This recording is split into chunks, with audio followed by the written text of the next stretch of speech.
بلا جابر، عرضية في اتجاه بكري ولكن مقطوعة من مساوي. جابسون سلمون، تحضير لعلاء الدين، كرة قوية، جول جول!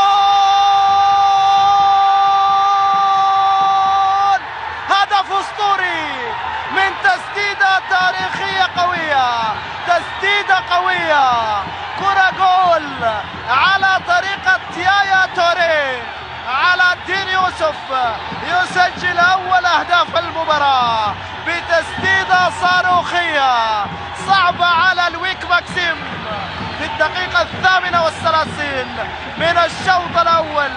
تسديدة قوية من المدفعجي علاء الدين يوسف يسجل أول أهداف المباراة، والفرحة المريخية بأول أهداف المباراة وبهدف رائع، هدف بتسديدة ولا أحلى ولا أجمل من علاء الدين. والكرة أمامكم للمتابعة والإبداع، مريخي بكرة رائعة في المرمى يا مكسيم، هدف أول لمصلحة المريخ، والبداية حمراء بتسديدة رائعة في مرمى لويك ماكسيم.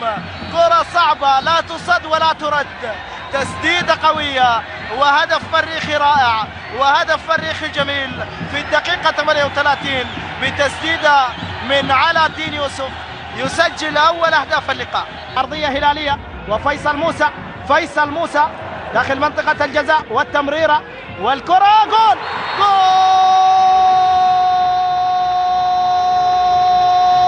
هدف روعة، هدف روعة من أبو بكر كيبي، هدف رائع لمصلحة الهلال بعد كرة خلفية رائعة في المرمى في الدقيقة 14.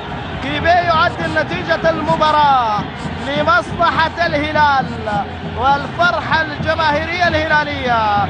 هدف التعادل لمصلحة الهلال بعد كرة رائعة في مرمى جمال سالم، تمريرة من فيصل موسى، تسديدة من نزار حامد، وأبو بكر كيبي على طريقة والدين يسجل هدف التعادل لمصلحة الهلال في الدقيقة 14 من الشوط الثاني.